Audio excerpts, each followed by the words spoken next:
नमस्कार, आप देख रहे हैं प्राइम न्यूज। आपके साथ मैं हूं काजोल नारायण। बहुत स्वागत है आपका उत्तराखंड के बुलेटिन में। पौड़ी जिले में one nation one ration card योजना को जन जन तक पहुंचाने के लिए सरकार के प्रतिनिधियों ने अब कमर कस ली है। राज्य सरकार ने विधायकों को ये जिम्मा सौंपा है, साथ ही निर्देश दिए हैं कि वो अपनी विधानसभा में सभी चिन्हित कार्ड धारकों को इस योजना से 6 महीने के अंदर जोड़े। इस योजना का फायदा कार्ड धारक पूरे देश में उठा सकेंगे। योजना के तहत कार्ड धारक अगर देश के किसी भी क्षेत्र में जाएं तो स्मार्ट कार्ड के जरिए उन्हें सरकारी दाम पर राशन मिल सकेगा। वहीं राज्य के उच्च शिक्षा और राज्य मंत्री धन सिंह रावत भी इन दिनों अपने विधानसभा के ग्रामीण इलाकों का रुख कर रहे हैं और इस योजना के फायदे भी गिना रहे हैं। उच्च शिक्षा और राज्य मंत्री धन सिंह रावत का कहना है कि उनकी विधानसभा में 2500 लोगों को अब तक इस योजना से जोड़ा जा चुका है। तो वन नेशन वन राशन योजना के तहत लोगों को जोड़ने की मुहिम जो है वो तेज पौड़ी में होती हुई नजर आ रही है। 6 महीने सभी को जोड़ने का टारगेट है। 6 महीने के अंदर अंदर सभी लोगों को जोड़ा जाए ताकि इसका फायदा लोगों को मिल सके। पूरे देश में मिलेगा राशन कार्ड का फायदा, यानी कि एक राशन कार्ड और देश के किसी भी कोने में जाते हैं तो सरकारी रेट पर आपको राशन आसानी से मिल सकता है। तो पौड़ी में शिक्षा राज्य मंत्री धन सिंह रावत भी पहुंचे हुए हैं, ग्रामीण इलाकों का मुआयना कर रहे हैं, जहां पर पदाधिकारियों से वो बातचीत कर रहे हैं, जहां पर लोगों को इस योजना के बारे में नहीं पता है या उनका लाभ उन्हें नहीं मिल रहा है, तो वहां पर जो भी अधिकारी है उनसे वो बात कर रहे हैं और जल्द से जल्द ये सुविधा हर लोगों तक पहुंचाने की कोशिश की जा रही है।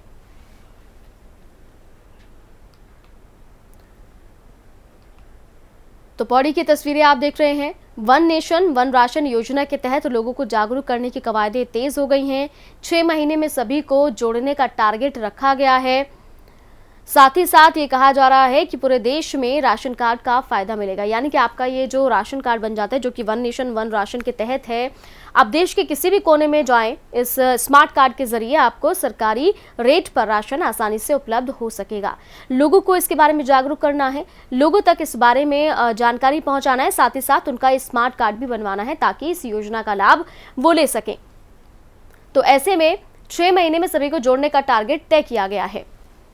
देखो, सबसे पहले मैं अपने देश के प्रधानमंत्री जी का बहुत आभार व्यक्त करना चाहता हूँ कि उन्होंने वन नेशन वन कार्ड का एक जो पूरे देश में अभियान चला रखा है। अब इससे क्या होगा कि हमारा कोई भी भाई अगर बम्बई में नौकरी कर रहा है, गुजरात में कर रहा है, दिल्ली में नौकरी कर रहा है, तो उसको इस कार्ड की सुविधा वहाँ भी मिल जाएगी। दूसरा, अगर जो सरकारी कर्मचारी होते हैं हमारे, अगर उनका ट्रांसफ़र अदर ज़िले में होता है तो इस कार्ड का लाभ उनको भी मिल जाएगा। और ये स्मार्ट कार्ड बनाए जा रहे हैं। हमारे मुख्यमंत्री जी ने टारगेट दिया है कि 6 महीने में हर घर तक कार्ड दिए जाएंगे। और मुझे बड़ी खुशी है कि मेरी विधानसभा में अब तक लगभग 2500 परिवारों को हम वन नेशन वन कार्ड की सुविधा दे चुके हैं। कीचा में कांग्रेस पार्टी के कार्यकर्ताओं और पदाधिकारियों का विरोध प्रदर्शन लगातार जारी है। ये प्रदर्शन केंद्र सरकार की तरफ से रसोई गैस और पेट्रोलियम पदार्थों के बढ़ाए गए दाम को लेकर किया गया है। इस बीच कांग्रेस ने विरोध में शहर के बीच से एक जुलूस निकाला। इसमें बैलगाड़ी पर सिलेंडर और बाइक रखकर विरोध प्रदर्शन किया गया है। तो महंगाई के खिलाफ ये प्रदर्शन था। रसोई गैस के मुद्दे को उठाया गया है। रसोई गैस के जो दाम बढ़ रहे हैं उसको उठाया गया है, पेट्रोल डीजल के जो दाम बढ़ रहे हैं उसको उठाया गया है और यहाँ पर एक रैली भी निकाली गई है। ये कांग्रेसी कार्यकर्ता यहाँ पर दिखाई देंगे आपको। बैलगाड़ी में जो गैस सिलेंडर है वो रखा गया है और साथ ही साथ बाइक भी रखी गई है। तो महंगाई के खिलाफ लगातार कांग्रेस कार्यकर्ताओं का प्रदर्शन उत्तराखंड में जारी है और उससे पहले भी तमाम मुद्दों को लेकर कांग्रेस जो है वो सरकार को घेरती हुई नजर आ रही है। कीचड़ की तस्वीरें आप देखेंगे जहाँ पर महंगाई के खिलाफ कांग्रेस कार्यकर्ताओं ने प्रदर्शन किया है और एक यात्रा भी निकाली, बैलगाड़ी यात्रा ये, जिसमें रसोई गैस सिलेंडर रखा गया था, बाइक भी रखी गई थी और यहाँ पर सरकार के खिलाफ जमकर नारेबाजी भी की गई है।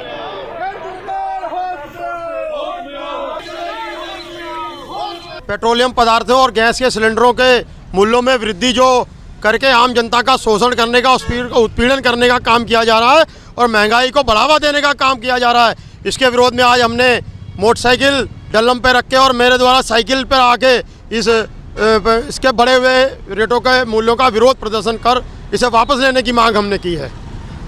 आए दिन गैस सिलेंडर के दाम बढ़ते जा रहे हैं। परसों 50 रुपये बढ़ा दिए, उससे पहले 50 रुपये बढ़ाए थे। 100 रुपये इसी महीने में इन्होंने गैस के दाम बढ़ा दिए और गरीब आदमी कहाँ से खाना बनाएगा इतना महंगा गैस सिलेंडर लेकर। और आए दिन डीजल पेट्रोल के दाम बढ़ा रहे हैं। एक तरफ तो किसानों के साथ इतना अत्याचार हो रहा है, दूसरा डीजल के दाम बढ़ा दिए। अब किसानों के सिंचाई का काम चल रहा है और किसान कहाँ से इतना महंगा डीजल फूकेंगे। जहाँ किसान फसल को 4 बार पानी लगाते थे, अब 2 बार लगाने का किसान सोच रहा है कि 2 बार लगाएं पानी, क्योंकि इतना महंगा डीजल किसान नहीं फूक सकता है। कुंभ में हरिद्वार के ज्वालापुर को कुंभ क्षेत्र में शामिल नहीं करने पर कांग्रेस ने विरोध जताया है। कांग्रेस का कहना है कि कुंभ क्षेत्र से ज्वालापुर को बाहर निकाल राज्य सरकार ने जनता के पैसों को ठिकाने लगाया है। साथ ही दावा किया है कि जनता इसका जवाब आने वाले चुनाव में देगी।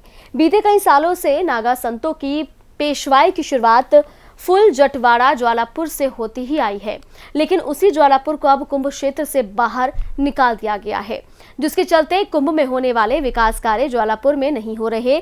वहीं स्थानीय विधायक विकास कार्य को बेवजह बताने का आरोप लगा रहे हैं। इसके जवाब में रानीपुर विधायक आदेश चौहान ने कहा है कि ज्वालापुर के कुंभ क्षेत्र से बाहर होने की अफवाह फैलाकर भ्रम पैदा किया जा रहा है, जबकि ज्वालापुर हमेशा से कुंभ क्षेत्र में रहा है और वर्तमान में भी शामिल है। तो हरिद्वार में कुंभ को लेकर कांग्रेस का हल्ला बोल जारी है राज्य सरकार पर, और कांग्रेस लगातार हर मुद्दे को बनाने की कोशिश कर रही है, हर मुद्दे पर राज्य सरकार को घेरने की कोशिश कर रही है। तो ज्वालापुर को लेकर हंगामा किया गया है। बीजेपी ने कांग्रेस की बातों को अफवाह बताया। वहीं कांग्रेस की तरफ से कहा जा रहा है कि यहीं से कुंभ में संतों की जो रैली है वो निकलती है, लेकिन अगर ज्वालापुर को शामिल नहीं किया जाएगा तो काहे का ये कुंभ होगा।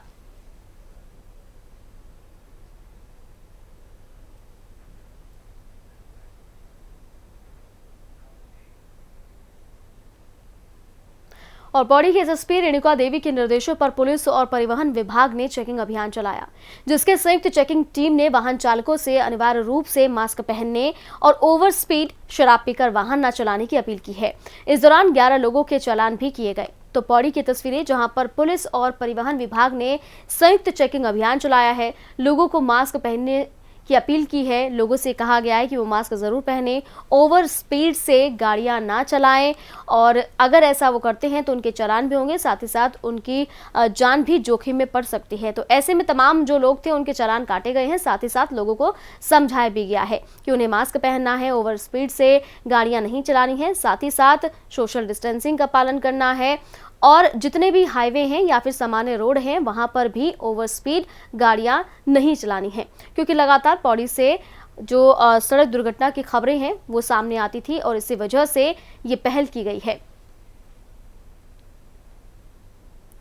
तो पौड़ी में चेकिंग अभियान चलाया गया। की टीम के साथ एक संयुक्त चेकिंग अभियान चलाया गया, जिसमें हम लोगों ने वाहन चालकों को सड़क सुरक्षा के नियम से अवगत कराया, और साथ ही साथ जो इस समय कोविड-19 महामारी का समय चल रहा है उसके विषय में मास्क पहनने के संबंध में ऐसे सभी वाहन चालकों को आग्रह भी किया गया, जिससे इस समय कोविड-19 की जो बीमारी है उससे बचाव किया जा सके। तो पौड़ी की तस्वीरें आप देख रहे हैं। लोगों को मास्क पहनने की अपील की गई है, ओवर स्पीड से वाहन ना चलाने की भी अपील की गई। साथ ही साथ जो लोग ऐसा कर रहे थे, जिन्होंने हेलमेट नहीं लगाया हुआ था या फिर जो लोगों ने मास्क नहीं लगाया हुआ था, जो ओवर स्पीड से जा रहे थे, उनके यहाँ पर चालान किए गए हैं। साथ ही साथ लोगों से लगातार अपील भी की जा रही है। तस्वीरें आप पौड़ी की देख रहे हैं।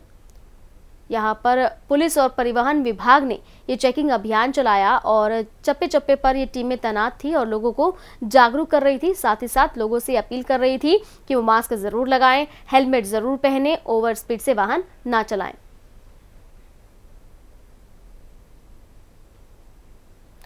पहाड़ी इलाकों में बर्फबारी के चलते रुड़की शहर का तापमान 0 के करीब पहुंच चुका है। ऐसे में लोग अपने अपने घरों में दुबक गए हैं। इस बीच रुड़की के NH 73 पर गंग नहर के पुल पर बने फुटपाथ पर कई दिनों से कुछ भिखारी अपना जीवन यापन करने को मजबूर हैं, क्योंकि ये सभी लोग बाहरी इलाकों से यहाँ भीख मांगकर अपना जीवन यापन करते हैं और कड़ाके की ठंड में नहर के किनारे फुटपाथ को ही अपना घर समझकर रह रहे हैं। वहीं लोगों की सुध लेने के लिए कोई भी जनप्रतिनिधि या प्रशासनिक अधिकारी यहाँ पर नहीं पहुंचा हुआ है। तस्वीरें आप देखिए, इस वक्त पूरे उत्तर भारत में कड़ाके की ठंड पड़ रही है। जो पहाड़ी इलाके हैं वहां पर भारी बर्फबारी हो रही है, मैदानी इलाकों में सर्द हवाएं चल रही हैं, शीतलहर चल रही है और लगातार सरकार की तरफ से कंबल बांटने का काम किया जा रहा है, रैन बसेरों को व्यवस्थित करने का काम किया जा रहा है। लेकिन कुछ तस्वीरें ऐसी हैं जो वाकई ये सोचने पर मजबूर कर देती है कि तमाम सुविधाएं जो दी जा रही हैं आखिर वो कहां पहुंच रही हैं। रुड़की की तस्वीरें, नहर पर ये पुल बना हुआ है और पुल पर कुछ लोग यहाँ पर सोते हुए नजर आ रहे हैं। कोई इनकी सुध लेने वाला नहीं है, ना तो कोई अलाव का इंतजाम है, ना ही यहाँ पर रैन बसेरों में भेजा गया है। बताया जाता है कि यहाँ पर ये जो लोग हैं कुछ मजदूर हैं, कुछ भीख मांगकर अपना जीवन यापन करते हैं। तो रुड़की की तस्वीरें आप देख रहे हैं। कड़ाके की ठंड में कुछ लोग जो हैं नहर किनारे बने फुटपाथ पर रहने को मजबूर हैं। खड़े हुए हैं रुड़की की गंग नहर के किनारे। ये एक पुल है जहाँ से हर वक्त NH 73 के वाहन आते जाते हैं। आप देख सकते हैं कि ये आशियाने यहाँ पर कुछ लोगों ने आर्जी तौर पर बनाए हुए हैं। हालांकि सर्दी और धुंध इस वक्त कड़ाके की यहाँ पर पड़ रही है। बात करें रुड़की क्षेत्र की तो यहाँ पर सुबह धुंध होती है और रात तक यहाँ पर धुंध का माहौल रहता है। लोग बड़े ठंड से सिकुड़ रहे हैं और घरों में दुबके हुए अक्सर ये लोग रहते हैं। आपको मैं दिखाना चाहूँगा कि यहीं पर ये गंगा जी यहाँ पर बह रही हैं और इसकी वजह से भी यहाँ पर कितनी ठंड का माहौल यहाँ पर हुआ होगा आप देख सकते हैं। वहीं पर ये लोग कुछ लोग इसी फुटपाथ पर पड़े हुए हैं। बड़ी शर्मनाक बात है कि कोई जनप्रतिनिधि शायद इनको नहीं देख पा रहा है। सभी की आंखें मूंदी हुई हैं। रात हो या दिन ये लोग इसी फुटपाथ पर यहीं पर लेटे रहते हैं। यहीं पर इन्होंने अपना रैन बसेरा बनाया हुआ है। हालांकि अगर बात की जाए, जनप्रतिनिधि दावे करते हैं कि हमने रैन बसेरे बनाए हैं, तमाम सुविधाएं गरीबों के लिए दी है, पर कोई सुविधा यहाँ पर इन लोगों को देखकर, ख़ास तौर पर देखकर तो नज़र नहीं आती। इन्हीं से जान लेते हैं कि कौन लोग हैं और यहाँ किस तरह से अपना जीवन यापन ये कर रहे हैं। क्या नाम है, कहाँ से आए हो आप? मेरा नाम जवेदा है। कहाँ की रहने वाले मैं हो? कलकत्ता के। तो यहाँ पर फुटपाथ पर आप पढ़ते हैं, लेटते हैं, रहते हैं, रात को किस तरह से कैसे करके काट रहे साहब, कोई है ही नहीं, किसी करके कोई सिरत से जिंदगी काट रही है। क्या ठंड नहीं लगती? ठंड तो लगता, क्या किया जाए, आप लोग को सहारा में बैठी पड़े हन, गरीबी हन, कोई है ही नहीं, कहाँ जाएंगे साहब, आप ही लोग का आस्थाना में पड़े हन। तो रात को भी यहीं पर? हाँ। कोई रैन बसेरा कहीं जाते नहीं रहे? नहीं। कोई आया है यहाँ पर आपको पूछने को? नहीं। क्या किस तरह से जीवन यापन करते हैं? खाना कैसे खाते हैं आप लोग? जैसे कभी कोई आता है तो 2 रोटी दे जाता है तो उसको खा के जीता है। जैसे नीचे गंगा बह रही है और यहाँ पर आप सड़क किनारे पड़े हैं, तो आपको ठंड नहीं लगती जितना कड़ाके की ठंड है? ठंड लगता है, मगर क्या करो, आप लोग के जिए से हम लोग यहाँ जिए हैं। तो एक शख्स और हमारे साथ यहीं पर मौजूद है जो कि यहाँ से गुजर रहे थे। उनसे जान लेते हैं कि इन लोगों की पीड़ा कितनी है, क्या लगता है जिस तरह से यहाँ पर लेटे हुए हैं, ठंड से 2-4 हैं, तो क्या लगता है किस तरह का जीवन इनका मानेंगे? सर, मेरी आपसे एक ही निवेदन है जिला प्रशासन से, ये आदमी जो सड़क पर पड़े हुए हैं, कितने ठंड लगती है, ठंडा मौसम है, इनको रैन बसेरा तो नहीं है, इनको लकड़ी की या अन्य सुविधाएं इन लोगों को दी जाए। मैं तो इन लोगों का, आप लोगों का बहुत ही आभारी हूँ जो आप लोग इनकी पीड़ा को समझते हैं। नगर निगम, ज्वाइंट मजिस्ट्रेट या कोई पुलिस, अन्य कोई भी किसी किस्म का कोई प्रतिनिधि इसमें इनका सहयोग नहीं करता। ये आदमी बहुत ही गरीब हैं। गरीब क्या, मैं देखता हूँ, मैं घूमने के लिए आता हूँ तो ये देखता हूँ ये आदमी कितने परेशान हैं, कितने हैं। तो मेरी जिला प्रशासन से, नगर निगम से यही निवेदन है, इनकी तरफ ध्यान दिया जाए, इनकी भोजन की व्यवस्था की जाए। भोजन तो जनप्रतिनिधि भी और भी लोग दे देते हैं।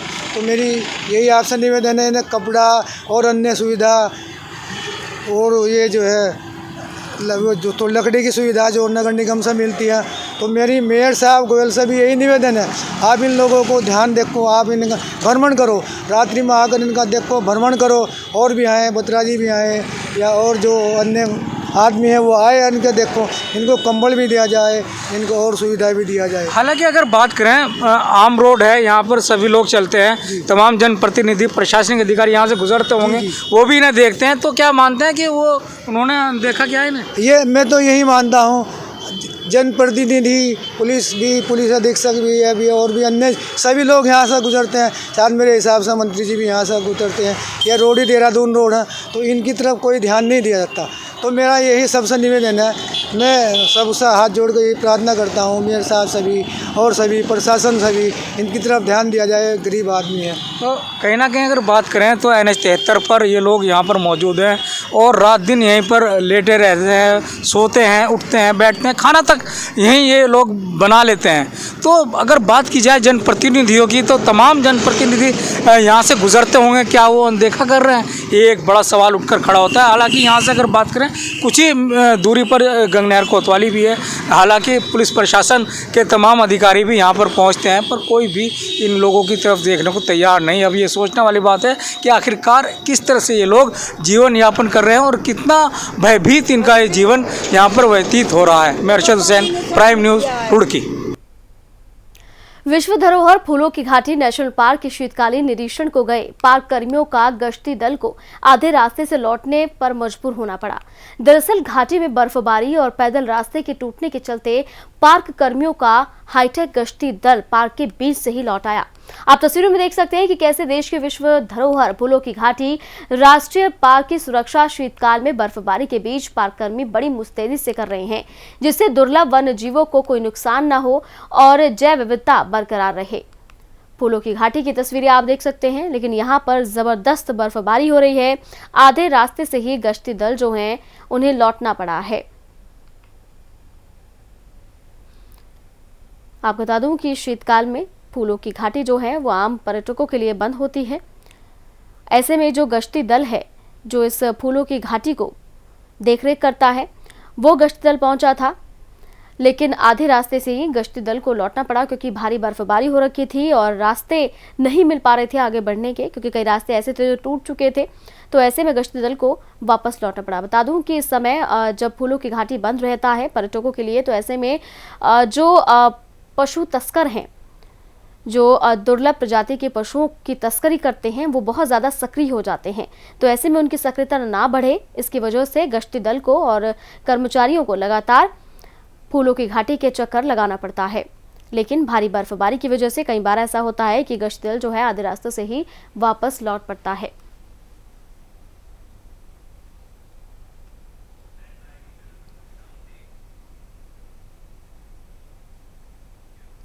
उधम सिंह नगर में लगातार बढ़ते नशे के कारोबार को देखते हुए जहां पुलिस ने तस्करों के खिलाफ कार्रवाई अभियान चलाया हुआ है, वहीं नशे के इंजेक्शन और दवाइयां बेचने वालों के खिलाफ ड्रग इंस्पेक्टर ने भी मुहिम छेड़ दी है। ड्रग इंस्पेक्टर ने पुलिस टीम के साथ एक किराने की दुकान में छापेमारी कर भारी मात्रा में नशे के कैप्सूल और इंजेक्शन बरामद किए हैं, जिसके बाद पुलिस ने दुकानदार को गिरफ्तार कर लिया।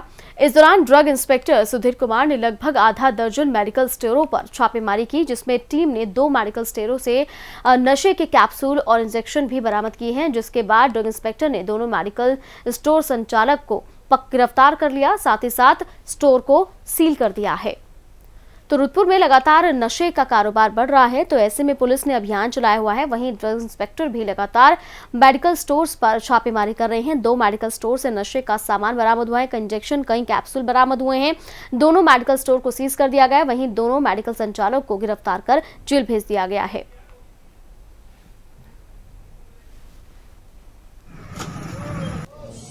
ड्रग लाइसेंसिंग अथॉरिटी महामंडल है, drug control and licensing authority, उनके आदेशों पर आज जो है हिंदुपुर क्षेत्र में जो है मेडिकल स्टोर की जा रही थी। उसी दौरान किसी अज्ञात व्यक्ति ने नाम छुपाने के तर्ज पे बताया कि बंसल किराना मेडिकल स्टोर में जो है नशे की दवाइयाँ या कुछ दवाइयाँ बेची जाती हैं कैप्सूल टाइप। तो उसके बाद हम यहाँ पर आए, हमने जाँच करी तो हमें अंदर से कुछ कैप्सूल्स और कुछ टैबलेट्स मिली हैं, जो कि हमने फॉर्म 16 पर सीज कर दी हैं और इसमें जो है पुलिस द्वारा NDPS एक्ट लगाया जा रहा है और हमारे द्वारा ड्रग एंड कॉस्मेटिक्स। डोईवाला के पीएनबी गली में सड़क पर खड़ा बिजली का पोल अब लोगों के लिए मुसीबत बन रहा है। वार्ड के लोगों ने इस मामले में सभासद गौरव मल्होत्रा से शिकायत की, जिसके बाद सभासद ने मौके पर पहुंचकर पोल का निरीक्षण किया और समस्या को देखते हुए बिजली विभाग के जेई को बुलाया। वहीं मौके पर पहुंचे अधिकारियों ने सभासद को जल्द ही कार्रवाई करने का आश्वासन दिया है। तो बिजली का पोल जो है वो मुसीबत बना हुआ है। लोगों ने सभासद से शिकायत की है। डोईवाला की तस्वीरें आप देख रहे हैं। इसमें कई बार जो है वो हादसे हो चुके हैं, जिसकी वजह से लोगों को काफ़ी परेशानी होती है और लोग डर के साए में जी रहे हैं, जिसकी वजह से लोगों ने शिकायत की है और शिकायत के बाद जल्द ही आश्वासन दिया गया है लोगों को कि इसका निवारण हो सकेगा। तो डोईवाला की तस्वीरें जहां बिजली का पोल मुसीबत बना हुआ है लोगों के लिए।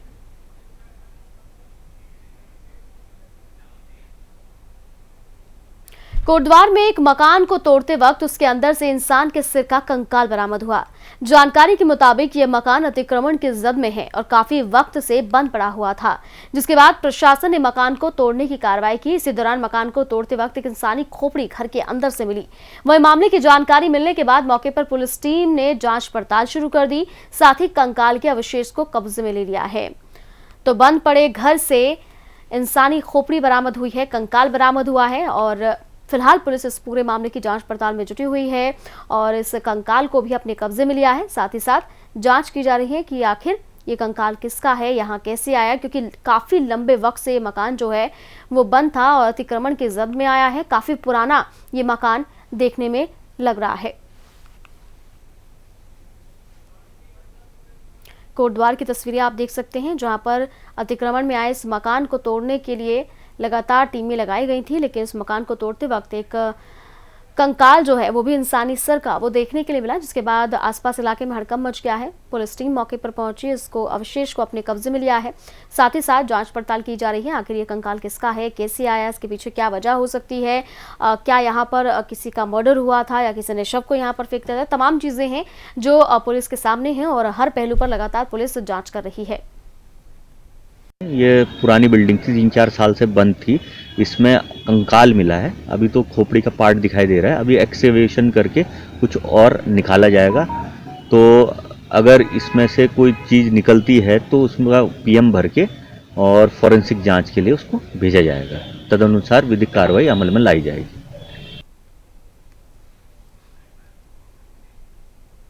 रुड़की के कलियर इलाके में इन दिनों गुलदार की दहशत फैली हुई है।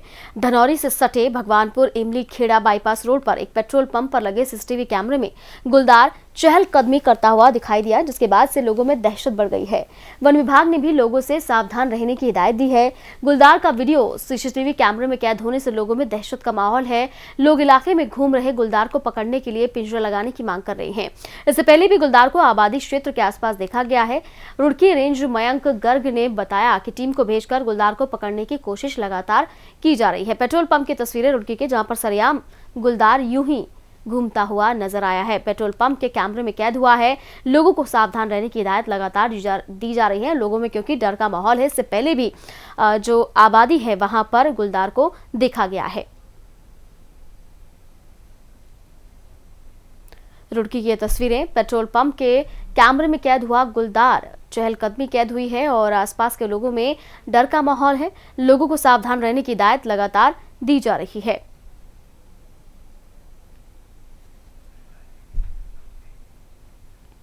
उत्तराखंड के डोईवाला में जंगली हाथी लोगों के लिए मुसीबत बने हुए हैं, जहां जंगल के आसपास के इलाकों में हाथी जमकर उत्पात मचाते हैं और फसलों को भी खराब कर देते हैं। इस बीच आज सुबह जंगल से घरों के सामने से होते हुए गन्ने के खेत में हाथी घुस गया और काफी फसल को बर्बाद कर दिया।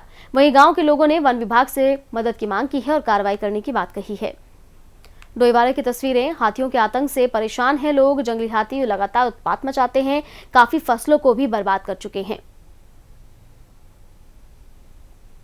डोईवाला की तस्वीरें, इससे पहले भी हाथियों के आतंक से लोग परेशान रहे हैं और ये तस्वीरें आप देख सकते हैं। जंगली हाथी जो है लगातार उत्पात मचाते हैं। गन्ने की फसल थी जो कि पूरी तरह से बर्बाद की गई है।